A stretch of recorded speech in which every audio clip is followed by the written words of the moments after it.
Election commission of India ने अब supreme court में एक डिटेल्ड काउंटर एफिडेविट फाइल कर दिया है और ये सिर्फ एक रूटीन लीगल रिप्लाई नहीं है बल्कि एक डायरेक्ट काउंटर अटैक है, स्पेशली उस प्ली के कंटेक्स्ट में जिसमें waste Bengal chief minister Mamata Banerjee ने स्पेशल इंटेंसिव रिवीजन यानी SIR को चैलेंज किया है। सॉलिसिटर जनरल तुषार मेहता ने ऑलरेडी CJ सूर्यकांत की बेंच को इन्फॉर्म कर दिया था कि ECI का counter affidavit would also be relevant in Mamata Banerjee's case, क्योंकि ये एफिडेविट ग्राउंड रियलिटी को रिकॉर्ड पर लाता है violence, intimidation and political interference की एलिगेशन के साथ। और अब जब ये एफिडेविट सुप्रीम कोर्ट के सामने आ गया है तो नैरेटिव कंप्लीटली शिफ्ट होता दिख रहा है। CM ममता बनर्जी ने कोर्ट में जो आर्ग्यूमेंट्स रखे थे उसके तुरंत बाद ECI ने स्टेट गवर्नमेंट पर ही रिस्पॉन्सिबिलिटी डालते हुए कहा है कि इलेक्टोरल रोल के रिविजन को डिलिबरेटली डिसरप्ट किया गया और इलेक्शन ऑफिशियल्स को उनका काम करने से रोका गया। तो क्या है ये पूरा मुद्दा, चलिए समझते हैं। Hello law lovers and justice seekers, welcome to law Chakra. हम आपके लिए लेकर आए हैं कुछ बहुत ही exclusive, introducing law Chakra prime membership, जो आपको देगा exclusive access like never before. बनिए लॉ चक्रा की प्राइम मेंबर और अनलॉक कीजिए full potential of legal knowledge. अभी ज्वाइन कीजिए। अब ECI ने अपने एफिडेविट में सुप्रीम कोर्ट को क्लियरली बताया है कि स्पेशल इंटेंसिव रिवीजन एक स्टैट्यूटरी प्रोसेस है जो representation of the people act के अंदर कंडक्ट होता है और इसका पर्पस होता है इलेक्टोरल रोल्स को एक्यूरेट और अपडेटेड बनाना। लेकिन वेस्ट बंगाल में जो कंडीशंस क्रिएट हुई है वो अनप्रेसिडेंटेड बताई गई है। एफिडेविट में कमीशन ने कहा है कि the special intensive revision in West Bengal has been marred by violence, intimidation and sustained political interference, creating conditions in which election officials are unable to discharge their statutory duties. ये एक सीरियस एलिगेशन है क्योंकि इसका मतलब है कि इलेक्शन ऑफिशियल्स जो constitution के अंदर इंडिपेंडेंट अथॉरिटी के अंदर काम करते हैं उन्हें फिजिकली और पॉलिटिकली ऑब्स्ट्रक्ट किया गया है। ECI ने ये भी हाईलाइट किया कि जब बाकी स्टेट्स में enumeration phase seamlessly and without incident complete हुआ तब वेस्ट बंगाल में मल्टीपल इंसिडेंट्स ऑफ वायलेंस और ऑब्स्ट्रक्शन रिपोर्ट हुए। ये एक इंपॉर्टेंट कंपैरिजन है क्योंकि कमीशन इनडायरेक्टली ये आर्ग्यू कर रहा है कि प्रॉब्लम प्रोसेस में नहीं बल्कि स्टेट स्पेसिफिक इंटरफेरेंस में है। लेकिन सबसे शॉकिंग रेवलेशन तब आया जब ECI ने सुप्रीम कोर्ट को बताया कि 2025 इलेक्टोरल रोल्स की सैंक्टिटी ही क्वेश्चनेबल हो गई है। CJ सूर्यकांत के सामने CM ममता बनर्जी की एक डिमांड ये थी कि वेस्ट बंगाल में होने वाले इलेक्शंस को 2025 इलेक्टोरल रोल के थ्रू वोट इन किया जाए और अब इसी बात के सख्त खिलाफ ECI का जवाब आया है। कमीशन ने एफिडेविट में कहा कि करंट रिवीजन के दौरान more than 58 lakh absent, dead and shifted voters have been identified और अराउंड 1.51 करोड़ नोटिसेस इशू किए जा रहे हैं। ये नंबर्स मैसिव हैं और इसका मतलब ये है कि अगर रिवीजन कंप्लीट किए बिना इलेक्शन कंडक्ट किया गया तो इलेक्टोरल रोल्स इनएक्यूरेट होंगे। इसी बेसिस पर ECI ने कोर्ट को बताया कि the electoral rolls of 2025 can not be used for upcoming assembly polls, क्योंकि अगर इनएक्यूरेट रोल्स पर इलेक्शन हुआ तो इलेक्टेड गवर्नमेंट की लेजिटिमेसी डाउट में आ सकती है। लेकिन इशू सिर्फ नंबर्स का नहीं है, इशू ग्राउंड पर हो रहे ऑब्स्ट्रक्शन का भी है। ECI ने एफिडेविट में एक डिस्टर्बिंग पैटर्न हाईलाइट किया, लोकल पुलिस अथॉरिटीज की रिलक्टेंस FIR रजिस्टर करने में।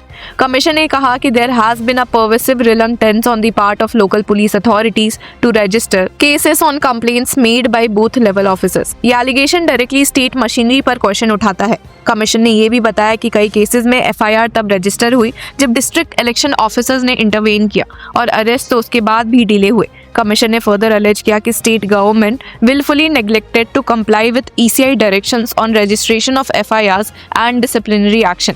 पर व्यूवर्स, ये सिर्फ एफिडेविट तक लिमिटेड नहीं रहा। CM ममता बनर्जी के सुप्रीम कोर्ट में सबमिशंस के तुरंत बाद ECI ने वेस्ट बंगाल चीफ सेक्रेटरी नंदिनी चक्रवर्ती को एक स्ट्रांगली वर्डेड लेटर भी भेजा है।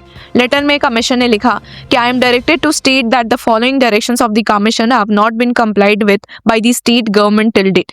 ये लाइन एक फॉर्मल लीगल वार्निंग है जो शो करता है कि कमीशन ओपनली स्टेट गवर्नमेंट के कंप्लायंस फेलियर को रिकॉर्ड पर ला रही है। लेटर में कमीशन ने मल्टीपल वायलेशंस लिस्ट की। सबसे पहले FIR फाइलिंग का इशू रेज किया गया, जहां filing of FIR against 2 EROs, 2 AEROs and 1 data entry operator under section 32 of the representation of the people act 1950 and relevant provisions of the भारतीय न्याय संहिता 2023 को कमीशन ने इलीगल बताया और कहा कि this is in violation of the commission's directions issued to comply the statutory provisions. इसका मतलब है कि स्टेट ने इलेक्शन ऑफिशियल्स के खिलाफ क्रिमिनल क्रिमिनल प्रोसीडिंग्स इनिशिएट किए जो कमीशन के अकॉर्डिंग अनलॉफुल थे, लेकिन ECI ने लेटर में क्लियरली लिखा कि this is in violation of the supreme court order dated 21/9/2000 and commissions directions dated 31/5/2023। ये रेफरेंस इंपॉर्टेंट है क्योंकि ये शो करता है कि कमीशन अपनी अथॉरिटी को सुप्रीम कोर्ट के प्रीवियस ऑर्डर से डिराइव करता है।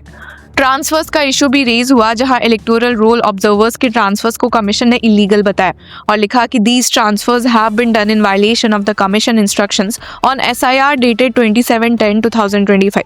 कमीशन ने रिपीटेडली कंप्लायंस डेडलाइन सेट किए लेकिन स्टेट ने अलिजेडली कंप्लाई नहीं किया। कमीशन ने चीफ सेक्रेटरी को क्लियर डेडलाइंस दी और कहा कि कंप्लायंस रिपोर्ट फरवरी 9 तक सबमिट की जाए।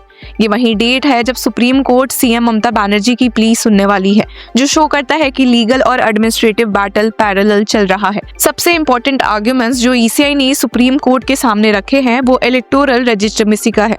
कमीशन ने वार्न किया कि अगर इनएक्यूरेट इलेक्टोरल रोल के बेसिस पर इलेक्शन कंडक्ट किया गया तो पूरा इलेक्शन प्रोसेस और इलेक्टेड गवर्नमेंट की लेजिटिमेसी डाउट में आ सकती है। ये आर्ग्यूमेंट कॉन्स्टिट्यूशन के कोर प्रिंसिपल से लिंक्ड है, फ्री एंड फेयर इलेक्शंस। अब ECI का अफिडेविट एसेंशियली सुप्रीम कोर्ट को ये मैसेज देता है कि स्पेशल इंटेंसिव रिवीजन कोई आर्बिट्ररी एक्सरसाइज नहीं है बल्कि एक कॉन्स्टिट्यूशनल नेसेसिटी है। कमीशन ने एम्फसाइज किया कि नोटिस फेज क्रिटिकल है और इसका कंप्लीशन विदाउट फियर और intimidation is essential to the integrity of the electoral roll. अब इस लीगल बैटल का लार्जर इम्प्लीकेशन ये है कि सुप्रीम कोर्ट को डिसाइड करना होगा कि क्या SIR प्रोसेस कंटिन्यू होना चाहिए और क्या स्टेट गवर्नमेंट ने कमीशन के कॉन्स्टिट्यूशनल मैंडेट को अंडरमाइन किया है। CM ममता बनर्जी ने अपनी प्ली में SIR को चैलेंज किया है, लेकिन ECI ने काउंटर एफिडेविट के थ्रू ये इस्टेब्लिश करने की कोशिश की है कि प्रॉब्लम प्रोसेस में नहीं बल्कि स्टेट लेवल इंटरफेरेंस में है।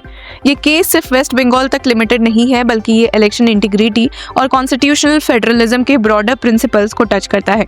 कॉन्स्टिट्यूशन के आर्टिकल 324 के अंदर इलेक्शन कमीशन को प्लेनरी पावर्स दी गई है to conduct free and fair elections.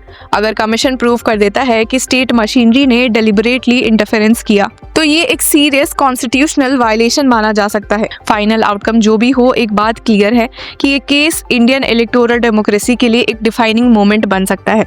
तो व्यूअर्स, इस पूरे मुद्दे पर आपकी क्या राय है? Do let us know in the comment section and till then keep following Law चक्र।